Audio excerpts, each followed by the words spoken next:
Jonas, we've got company. That's the biggest Meg I've ever seen. Biggest Meg anyone's ever seen. Hello everybody, welcome back to Screenstars. I'm here today to bring you my review for the 2023 film Meg 2 The Trench. The film is directed by Ben Wheatley and it stars Jason Statham, Jing Woo, Cliff Curtis and Paige Kennedy. Now this is of course the sequel to the Meg that came out, I believe it was 2018, that while you couldn't really describe it as a smash hit in regards to box office, it certainly made enough to warrant a sequel, especially in like the Asian market and things like that. And this time round, Jason Statham and his crew of underwater explorers, I suppose, this time start exploring the trench, which is essentially where the Megs come from. It's like a part of the ocean that's been unexplored, and the reason why these creatures haven't been able to get to our world is like there's this line that kind of stops them getting through, basically. Well, they figure out a way, Jason Statham and his crew, to kind of get through this, to go and explore the trench. And guess what? Due to some sabotage by some villainous people, some Megs and some other creatures within the trench escape, and it leads Jason Statham and his crew to fight for survival to stop these creatures and save humanity as we know it. Right, what are my thoughts on Meg 2 The Trench? Well, as I said, I mean, this is obviously the sequel to the 2018 film. Now, the Meg, I remember, well, I've watched it a few times since it came out, and it's a pretty entertaining film. It's like a highly budgeted B-movie in a lot of ways. It was definitely entertaining, but certainly flawed too. This time round, it is very much more of the same, except dialed up a little bit to 11 with it being a sequel. You know, a big budget, lots of money thrown at it, highly polished, good CGI, some entertaining set pieces, and like I say, it's a highly polished B movie. For me, I think it's a little less enjoyable than the first one, for a number of reasons which I'll go into. I think maybe it probably tries to be a little bit too ambitious. And there are moments in the film where it kind of drags a little bit. There's too many characters in it. I mean, thankfully Ruby Rose isn't in it. She was in the first one. But there are some familiar faces you will see back from the first one, and some new faces have been introduced. But essentially, the main star here is Jason Statham, as he was in the first film. Now, if you want to see Jason Statham, you know, basically going at it with a number of megalodons, then you're probably going to be pretty happy with this one. For me, it just, I don't know what the right word is really. It's almost like Jason. You never really felt like any of the main cast in this film were ever really in danger. You know, when you watch Jaws, anybody could have got it. You know, I mean. And any like horror film, it makes it much more exciting if basically all the cast members, you know, it's free reign basically. Any of them can go, and the only ones that really seem to get it in this film are the faceless, nameless ones that weren't memorable at all anyway. But you could say that about many of the cast in this film. They're not particularly memorable. Some of them are watchable. Some of them seem to be there for comedy value or comedy sidekick value. The attempts at humour here in the film don't work particularly well. It kind of falls flat for the most part. And then it's not just megalodons that we get here in this film. We get other creatures as well. You know, you get like these little dinosaur things, and then you get huge octopus. It kind of just felt too much. It almost felt like they were trying to go for a Jurassic Park or Jurassic World vibe here. You know, there was just too much going on at one point.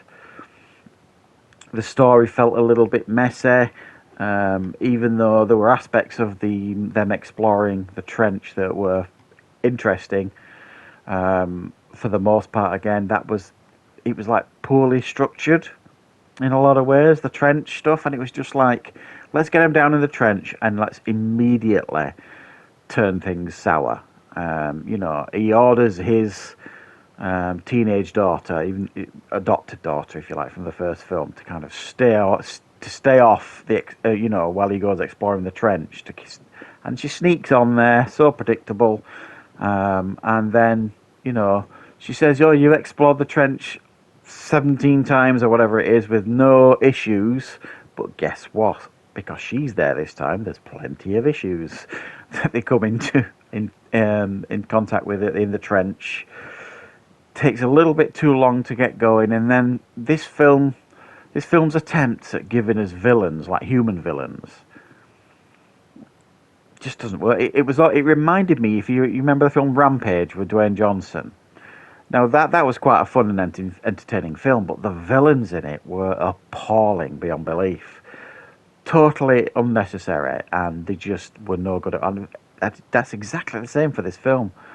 For me, if you've got megalodons in this film and you've got giant octopus, you don't need human villains, really. And if you do, just kind of make it a memorable one, just an over the top pantomime one. Anything, the bland villains that we get in this film.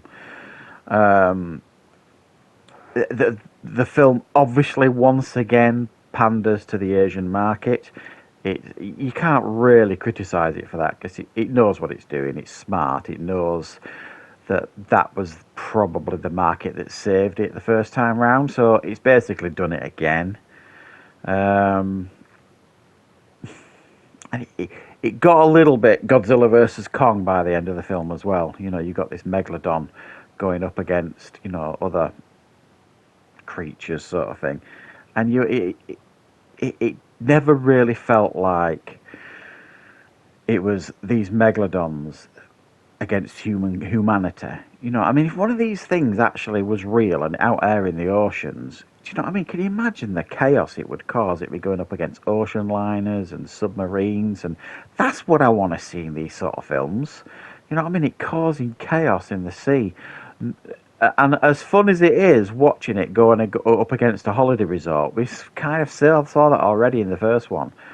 And that it felt more humorous, the stuff it was showing, and I wanted to feel terror and fear and horror. And I know it's going for a more adventurous feel, this film, but you could also crank up the scares if you wanted to. I mean, Spielberg did it with Jaws, obviously, and don't want to compare this to Jaws, but Jaws, in a lot of ways, is considered a family film.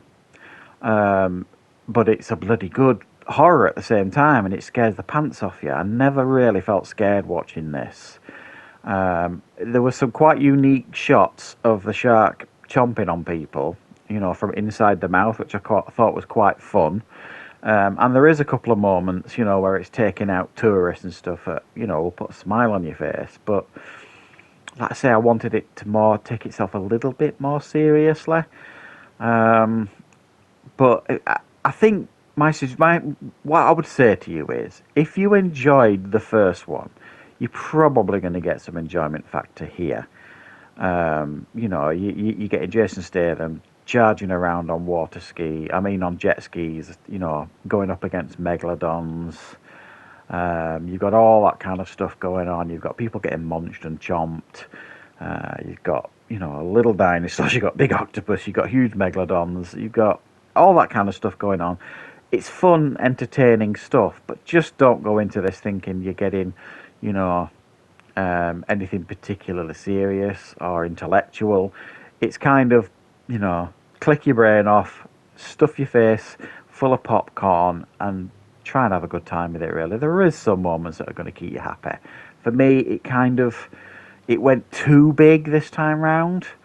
I would have preferred it to have, taken itself a little bit more seriously and cranked up the fear and the tension a little bit more, rather than just kind of throwing lots of money at the screen and glossing everything up. But another thing as well, this is the megalodon.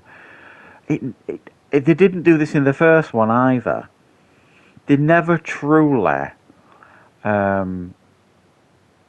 show in the film, the first or the second, that the sheer size of this thing.